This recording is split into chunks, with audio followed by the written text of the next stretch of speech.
Bienvenidos una vez más a Furia Esotérica. Mi nombre es Mel Konarik. Me pueden encontrar en redes sociales con ese nombre, sino también en el link que está en la descripción del episodio. Están todas mis redes por si quieren que nos chateemos por Instagram, por TikTok, por Twitter, por YouTube. Está el newsletter también si quieren leerme. Por ejemplo, todos los lunes sale el newsletter con un textito bien completo sobre el arcano de la semana, sobre algunos temas que capaz estuve leyendo, ¿sí? Cositas que capaz en otros lugares no pongo. Así que bueno, si quieren esa correspondencia capaz que un poquito más exclusiva, pueden suscribirse al newsletter, ¿sí?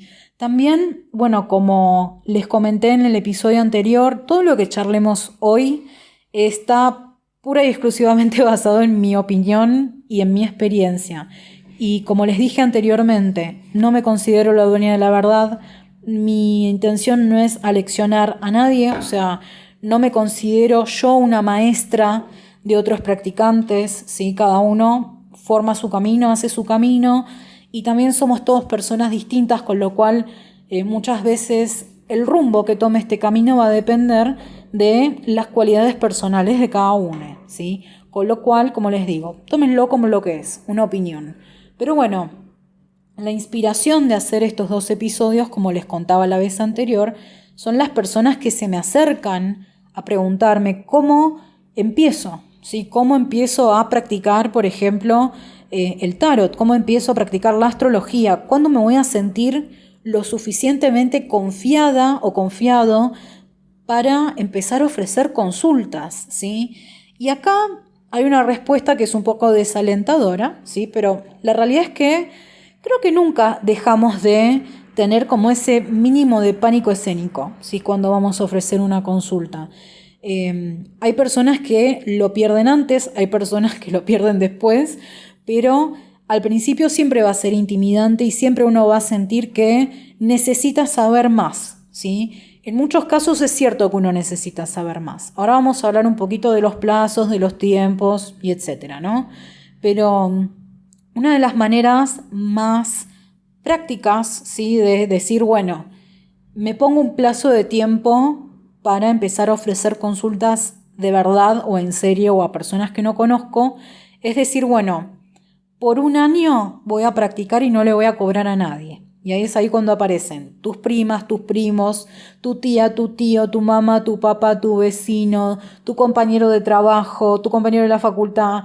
Todas las personas que te rodean, cuando se enteren que vos sabés leer las cartas o que estás empezando a hacer astrología, se te van a acercar en mares para que vos les hagas una lectura, ¿sí? Y esa es una de las mejores maneras de practicar, obviamente, pero también, por ejemplo, si vos te formaste en una escuela o con un maestro, está bueno juntarse con los compañeros a practicar, ¿sí? O intercambiar lecturas. Yo, por ejemplo, en el curso inicial, cuando las personas terminan el curso inicial, los meto en un grupo de prácticas, que no, obviamente que no tiene ningún cargo, porque es mis alumnos leyéndose entre ellos, intercambiando lecturas, o si no también cuando hacen una lectura, mandan una foto y dicen, chicas, ¿qué piensan de esto?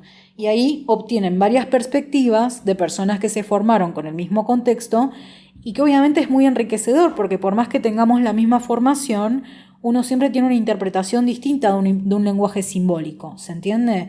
Entonces, ¿cuándo me siento lista? Nunca. Pero bueno, la idea es sentirme lo más confiada posible y ponerme un límite. También con respecto a la educación, como les dije, hay mucha gente que se forma en una escuela, ¿sí?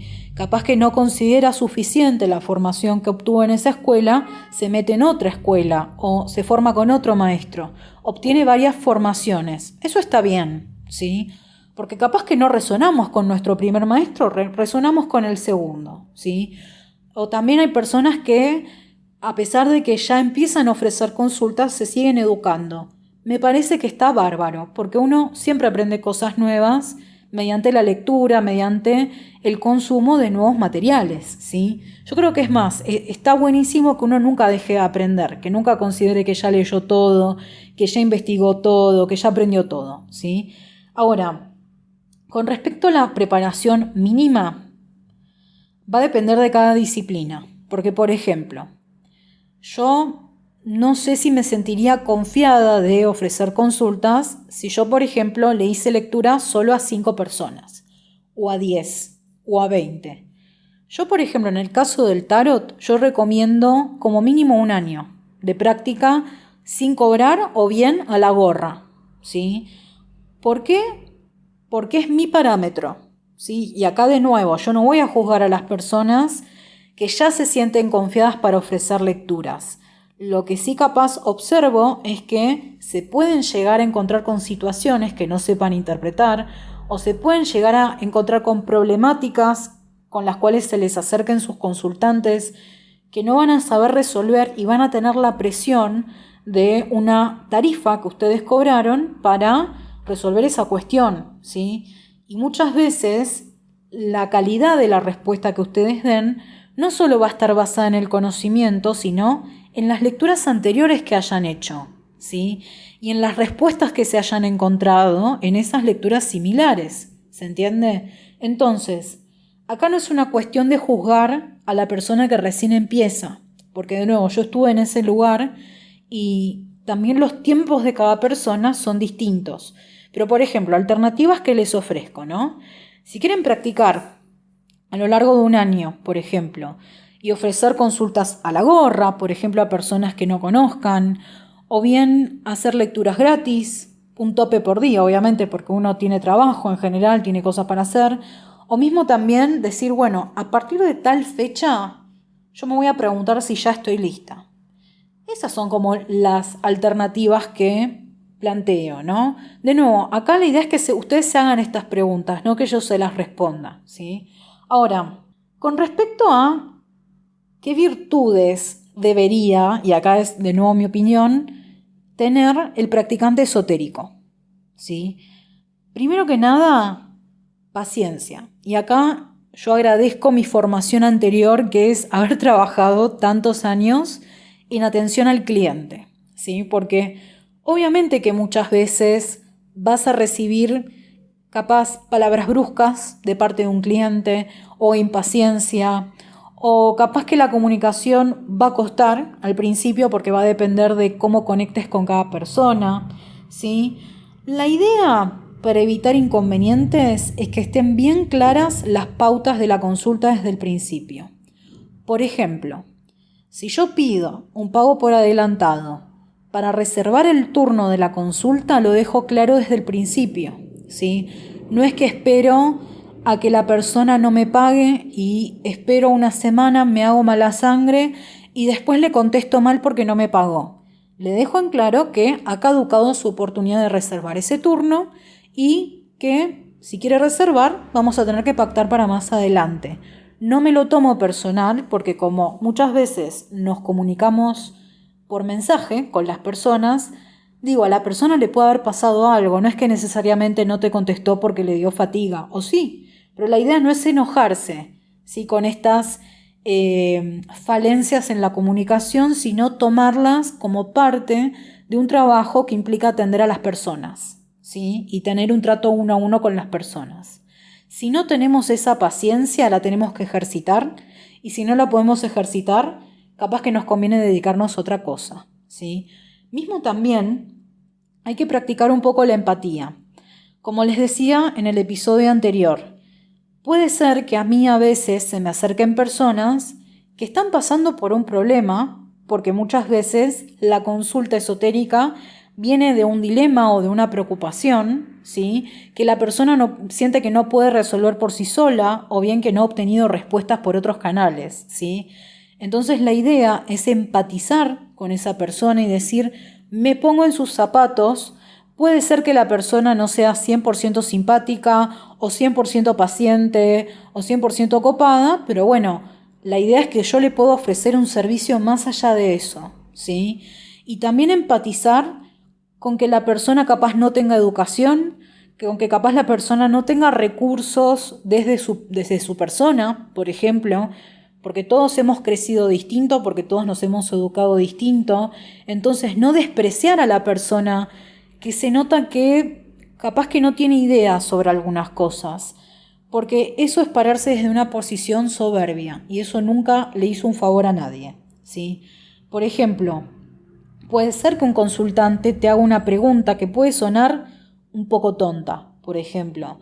Pero la idea no es que vos te quedes con qué pavada lo que me está diciendo la persona, sino entender por qué quiere clarificar ese punto en particular y yo, desde mi humildad, responderle si puedo aclararle ese punto o no.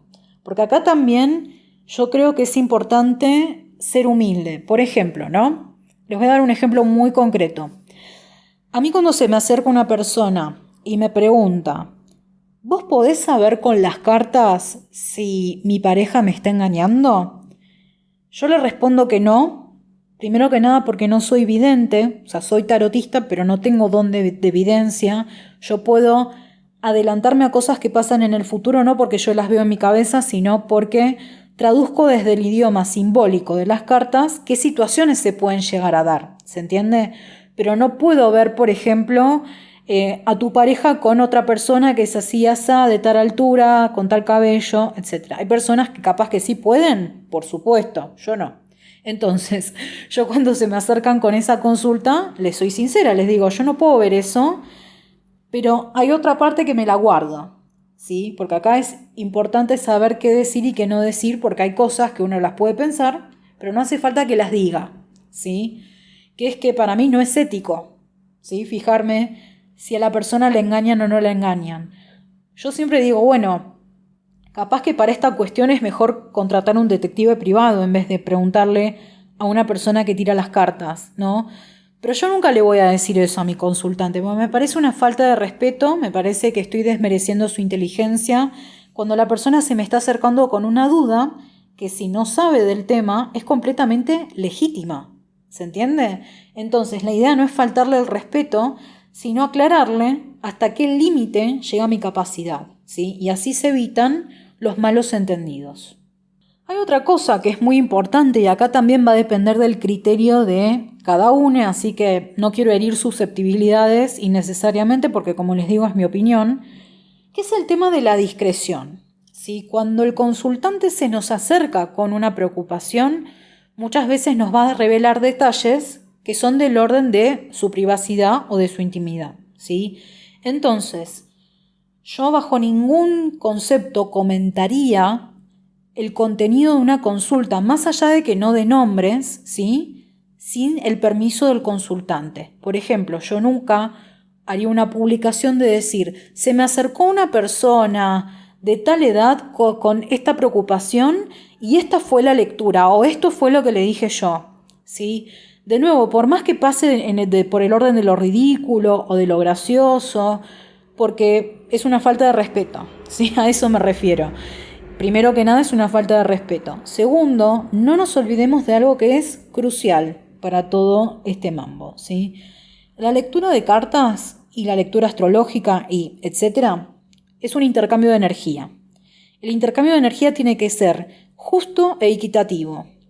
Con lo cual, si yo recibí la energía de ese consultante y se la devolví con mi interpretación y quedó sellado ese intercambio, yo no puedo romper ese círculo despedrigando esa energía por ahí sin su autorización, porque si es con su autorización, obviamente que en general no conviene dar nombres y datos concretos de las personas, pero yo, por ejemplo, muchas veces me he encontrado con una lectura interesante y le he consultado a mi consultante, ¿puedo hablar de esta lectura con mis alumnos? Porque me pareció re interesante lo que te salió.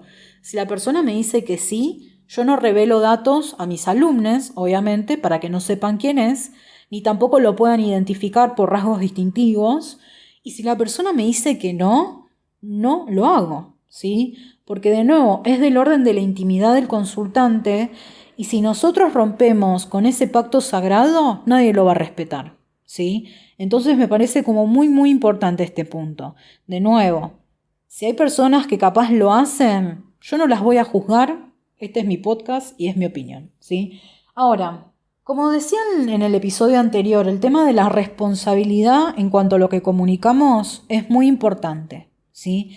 En lo posible, si vamos a hablar de un tema delicado, preguntémonos si realmente vale la pena abordar ese tema. Yo, por ejemplo, como les dije en el episodio anterior, yo reflexioné largamente sobre si grabar esto, porque teniendo en cuenta que es mi opinión y que no me estoy basando, o sea, si bien me estoy basando en un marco teórico, ya saben cuál es, yo estudié metafísica, estudié tarot, leí un montón de autores, etc. Pero sigue siendo mi opinión todo lo que les estoy contando ahora. Entonces, si yo llego a cometer una falta o una irresponsabilidad desde mi comunicación, las consecuencias van a caer sobre mí y eso lo tengo muy en claro, soy muy consciente. ¿Sí? Pero en cuanto a la comunicación en nuestras redes y en nuestra consulta, conviene que ejercitemos el pensar antes de hablar y, como les decía antes, pensar si lo que le voy a decir al consultante vale la pena decírselo o no. Yo tengo una practicante esotérica muy cercana, ¿sí? Que le leyó en la borra del café a una persona muy famosa cuando se iba a morir, ¿sí? Y como tenía mucha confianza, le dijo, che, ¿qué onda vos de salud? Y la persona, digamos, le confirió que efectivamente se estaba muriendo. Y en los plazos que ella dijo, terminó falleciendo la persona. Ahora, ¿conviene decirle a alguien cuándo se va a morir o no? Primero que nada, yo nunca tendría la confianza suficiente para decir eso, ¿sí? Y segundo, ¿vieron lo que hablamos en el episodio del mal de ojo? El poder de la sugestión. Si yo le digo a alguien que se va a morir y la persona tiene fe en lo que yo le estoy diciendo, probablemente yo la termine matando, de pura y plena sugestión, ¿sí? El famoso bone pointing de los aborígenes australianos. El chamán te señala con el hueso y te caes muerto. ¿Hay explicación científica? Y un poco sí y un poco no. Dicen que es una sobreestimulación del sistema parasimpático pura y plenamente por sugestión, ¿sí? Entonces, si yo le digo a la persona que está condenada a que algo le vaya mal, muy probablemente la persona termine perdiendo toda confianza de que le va a ir bien. Entonces, vamos a tratar de sugerirle herramientas o pasos a seguir al consultante sin minar su confianza, sin minar su capacidad de decidir por sí mismo, ¿sí? Porque si no, le estamos haciendo un daño. A eso me refiero. Obviamente que también hay que correrse un poquito de lo que es el pensamiento positivo mágico, ¿sí? De pensar en positivo y todos tus problemas se van a solucionar, porque no es tan así, ya lo sabemos. Y además, lo que sucede con ese tipo de espiritualidad excesivamente positiva y excesivamente, digamos, que te confiere todo lo que te pasa a simplemente a que vos pienses positivo, en general viene de personas que tienen la vida bastante resuelta, no de personas que han pasado por desafíos realmente muy álgidos y limitantes en la vida. Porque ahí, cuando vos pasás por esas experiencias, te das cuenta que con pensar positivo no alcanza, que a veces depende mucho de los privilegios, ¿sí? Con los que hayas nacido, o de las oportunidades que se te aparezcan, que si bien uno las puede propiciar, muchas veces tardan en aparecer, o no aparecen nunca. Con respecto a los tiempos y la responsabilidad y la discreción y todo esto ya hemos hablado, ¿sí? Ahora, ¿cómo sé que este camino es para mí? Porque creo que todos los caminos, todas las aventuras que se nos abren a lo largo de la vida tienen como una búsqueda inicial. Yo creo que cada persona va a tener razones distintas por las cuales se va a aventurar en este camino. Les cuento por qué yo me aventuré en este camino. La respuesta es tan simple y tan burda que capaz que los va a decepcionar un poco. Pero bueno, yo me adentré en este camino por necesidad. ¿Sí? Por necesidad económica, por una parte, y en segundo lugar por curiosidad. Eso por lo menos al principio. A medida que fue pasando el tiempo, me di cuenta que esta herramienta realmente resonaba mucho conmigo porque, como les conté antes, yo, como soy escritora y un poco mi aventura en la vida es identificar las historias en las cosas, en las personas, en la vida, ¿no?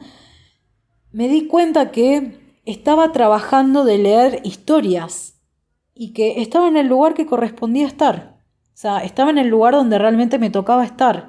Y si bien he tenido otros trabajos, hasta ahora no hay ninguno que me haya dado este nivel de satisfacción. De todas maneras, también, como les conté, yo estoy estudiando psicología porque yo soy como un astronauta, pero en vez de querer viajar a los cielos, ¿sí? y explorar los rincones de la galaxia, Yo quiero ir hacia las profundidades. Tengo 3 planetas en casa 8, digo. O sea, era medio esperable, ¿no? Pero yo quiero conocer los rincones de la mente humana. Me fascina mucho la naturaleza humana. Me fascina mucho entender las motivaciones de las personas para hacer determinadas cosas, para perseguir determinados caminos. Y el tarot, en ese sentido, es una herramienta arquetípica tan rica, tan profunda, tan diversa y tan maravillosa que yo creo que no hay manera de que no hubiera terminado en este camino, no importa el por qué, ¿sí? Entonces, ustedes se tienen que hacer esa pregunta desde su búsqueda. Recuerden cuál era la inscripción que estaba en el templo del oráculo de Delfos, el templo de Apolo, en Delfos, en la antigua Grecia. La inscripción decía: conócete a ti mismo. Temet noce, es un aforismo en latín. No se sabe el autor de ese aforismo, dicen que fue Heráclito, ¿no? Pero como es un aforismo sin autor, no se sabe. Conócete a ti mismo. ¿Cuál es la noción? ¿Cuál es el sentido de conocerte a vos mismo? Es entender realmente cuál es el llamado de tu alma, pero también entender tu luz y entender tu sombra, ¿sí? Y eso es un poco también el objetivo de todas estas disciplinas. Conocerte desde tus fortalezas y desde tus debilidades, ¿sí? Y acá va una especial advertencia a las personas que se aventuren en este camino como practicantes. A través de los consultantes vas a conocer tu sombra, porque se te van a acercar personas con tus mismas inquietudes, con tus mismos miedos, con experiencias similares, que muchas veces van a ser difíciles de tragar, ¿sí? O mismo también personas que vivieron experiencias sumamente duras y vos te vas a tener que correr desde el lugar de yo sé la respuesta a todo y simplemente escuchar, ¿sí? Simplemente escuchar y acompañar, porque muchas veces no vas a tener las respuestas y eso está bien. Pero por eso yo también insisto mucho con la paciencia al consultante y ante su condición, sea cual sea, porque ese consultante sos vos, de alguna manera. Y también, por ejemplo, algo maravilloso de estudiar metafísica es entender que en el fondo todos tenemos esa partícula divina que es igual, siempre es igual, más allá de lo que hayamos venido a aprender este plano. Y es ahí cuando realmente empezás a ver al otro como un emisme, como un reflejo. Esto fue Furia Esotérica, mi nombre es Mel Konarik y nos vemos la próxima.